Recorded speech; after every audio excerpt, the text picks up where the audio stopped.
বলুন মিস, আপনার জন্য কি করতে পারি? আমার $10,000 লোন লাগবে। কোনো ডকুমেন্ট এনেছেন আপনি? কিসের ডকুমেন্ট স্যার? পাসপোর্ট? এই পাসপোর্টটা তোর কাছেই রাখ।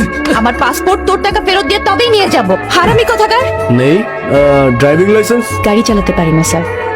আর কোনো নথিপত্র, মানে সোশ্যাল সিকিউরিটি নাম্বার, বেতনের স্লিপ অথবা চাকরির চুক্তিপত্র? এই যে আমার আইডি আর ডকুমেন্টস, তোর টাকা ফেরত দিয়ে তবেই আমি নিয়ে যাব। ছেড়ে ছেড়ে। Sorry madam, we can't help.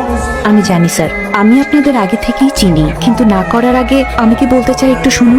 আপনার কথা শোনার সময় আমার নেই ম্যাডাম, আপনি এখন বিদায় হন, কেন? আমি কাজে ফিরবো। কিসের এত ব্যস্ততা তোর? অন্তত মানা করার আগে কথাটা শোন।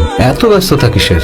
ফাঁকিবাজ কোথাকার। আচ্ছা বলুন ম্যাডাম, আপনি আর কি বলতে চান? মাত্র 9 বছর বয়সে আমি আমার মা বাবাকে হারিয়েছি। তারপর একাই একটা খ্রিস্টান এতিমখানায় বড় হয়েছি আমি।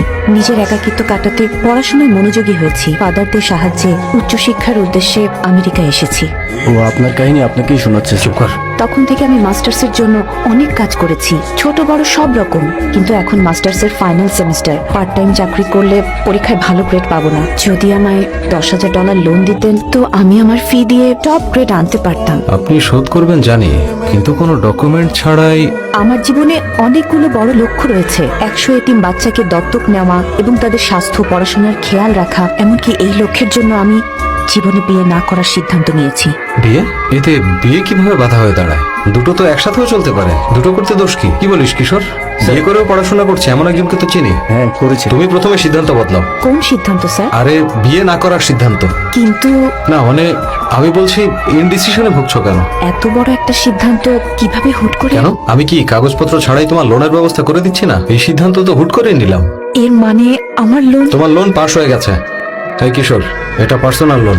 Many many thanks sir. Please এইখানে তোমার ফোন নাম্বারটা লিখে রাখো। আমার ফোন নাম্বার আপনার জন্য? ছি, আমাকে ভুল ভেবো না। ইন্টারেস্ট প্রতি মাসের 9 তারিখের মধ্যে দিতে হবে। 7 তারিখে মনে করিয়ে দেওয়া হবে। আর দুদিনও সারা না দিলে ওনার সাথে আপনার দেখা হবে। এটা এখন বলার দরকার ছিল তো? মানে শর্তগুলো আগে ক্লায়েন্টকে দেখে তারপর কথা বলবি। আপনার প্রতিটা ডলার আমি যত্ন সহকারে খরচ করব। Very good. পরীক্ষাটা ভালোভাবে দিও। প্রতি রাতে ঘুমানোর আগে আপনার জন্য প্রার্থনা করব। কি বলিস কিশোর? ফুলগুলো আমার জীবনে সুবাস ছড়াবে? কি স্যার? ফুল সুবাস ছড়াবে তো?